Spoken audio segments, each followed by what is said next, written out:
The science of force sensitivity within the Star Wars galaxy often revolves around an individual's midichlorian count, which is able to detect how force sensitive an individual is and can estimate their potential capabilities and cap as a force user. In The Phantom Menace, we are first introduced into the concept of what a midichlorian is, as Qui-Gon describes midichlorians as the intermediaries between living beings and the force itself, with these midichlorians able to help wielders of the force communicate and utilize the power known as the cosmic force. The science is shown to be a relatively reliable one throughout the years, to the point where many Jedi themselves use it to find prospective Jedi younglings and trainees, and the wider Jedi Order appears to trust the reliability of a midichlorian test. First though, I want to make something clear, that just because somebody has an exceptionally high midichlorian count, this doesn't so much illustrate the power that they will achieve, but rather this illustrates how effectively the force moves through them. I would be lying though if I said that the midichlorian count does not directly correlate with one's power. Again though, this is the potential in the force that they are able to achieve, not necessarily what they will achieve.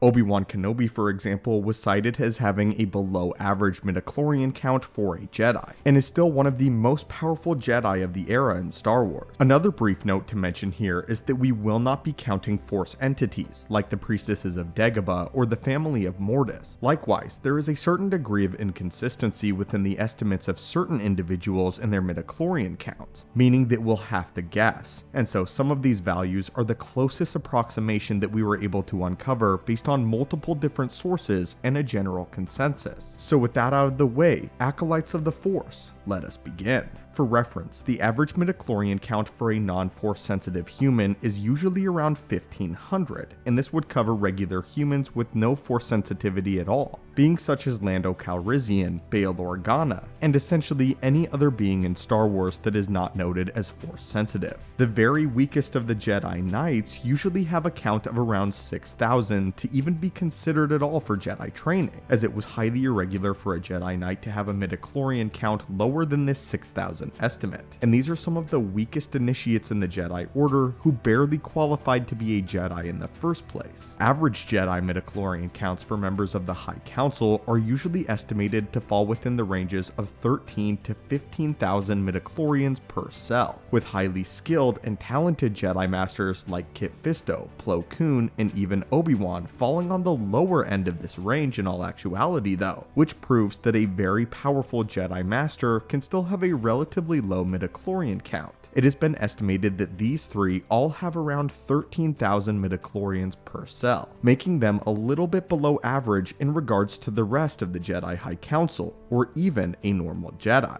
For reference, it was estimated that Ahsoka Tano has 13 to 14,000 midichlorians, as she is described as advanced for a Padawan, and similarly, Count Dooku's midichlorian count was only estimated to be around 14,000, not much higher than these three, and only a few of the Masters fell above this average estimate. There were, however, exceptionally powerful Force wielders with high midichlorian counts, obviously. Mace Windu, for example, had around 16,000 midichlorians per cell, and was widely regarded as one of the most powerful Jedi Masters of his generation, able to harness the power of the Force into his combat style, and growing into a particularly powerful member of the Jedi High Council. Windu was second only to Yoda, who has been estimated to fall around the range of 18,000 midichlorians per cell, which is very high. Yoda, of course, is one of the most powerful known Force users in the Republic era of the Jedi, and it was believed for some time that he had the highest midichlorian count in the galaxy, at least during his lifetime. This is comparable to the likes of Darth Revan and Darth Bane, who each fell around the same 18,000 midichlorian estimate, and are regarded as some of the most prominent ancient Sith Lords to revolutionize the Order. Exar Kun, who is regarded as one of the most powerful Sith Lords of all time, only fell at 19,000, not much higher than the likes of Yoda or the aforementioned Sith Lords. Make no mistake though, this is actually an incredibly high number. With the rise of the Empire, however, Yoda quickly became surpassed as the most powerful Force user of his generation, and as the years progressed, more powerful Force users quickly rose to prominence. Palpatine has been estimated to be in the range of 20,000 midichlorians, with some claiming that he is more powerful than even Master Yoda, and many of the notable ancient Sith that came before him, with some people even calling Palpatine the most powerful Sith Lord ever. although this is a highly contested debate. Although Palpatine is certainly formidable, there are some Sith who actually surpass him in strength, with the likes of Darth Vitiate, who was estimated to have upwards of 25,000 midichlorians. He was a rare exception for his time, as many ancient Sith paled in comparison to Palpatine's 20,000. Darth Plagueis, for example, was believed to be slightly weaker than Yoda, in the neighborhood of around 17,000 midichlorians, and Darth Nihilus, who was known to eat entire planets in order to sustain his power, was estimated to be around the same as Dooku, roughly 14,000,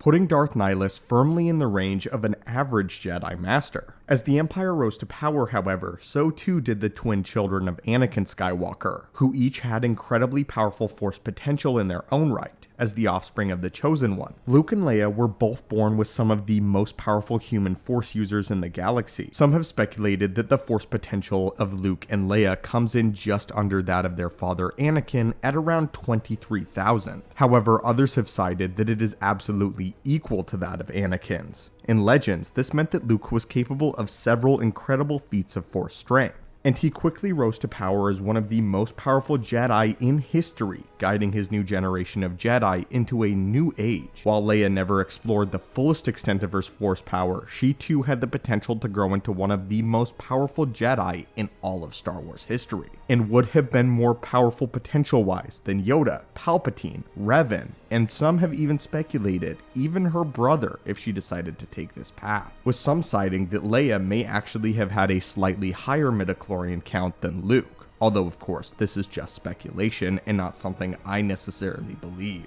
Now though, let's talk about Anakin, who is said to have perhaps the highest midichlorian count ever measured in a human being. While the exact number fluctuates between sources, the most commonly accepted answer seems to fall around 27,000 midichlorians per cell, with some even claiming this number to be as high as 30,000. This means that Anakin is capable of some incredibly powerful feats of strength as both Anakin as well as Vader. The funny thing about measuring midichlorians is basically all of this is a guess and speculation, looking at the inherent Force sensitivity. For example, somebody like Starkiller, who has an insane amount of potential in the Force, we can guess could even be around 20,000, that of Palpatine, or perhaps maybe slightly lower. But one thing is for sure, as of the time of the Phantom Menace, and likely in all of Star Wars, Anakin Skywalker has the highest midichlorian count ever recorded, with the two firmest numbers being Luke, Leia, Anakin, and Yoda, with anything above that or below that being mostly speculation. Nonetheless, my friends, what are your thoughts on this, and what are your thoughts on the midichlorian counts of these various Star Wars characters? Again, midichlorian counts don't necessarily correlate to exactly how powerful this individual becomes, but it does absolutely play a factor. So anyway, my friends, what are your thoughts on this? What are your thoughts on the midichlorian counts in Star Wars? And out of all of these characters that we named, who is your favorite? As always, my friends, may the Force be with you, and I hope that you have a great day.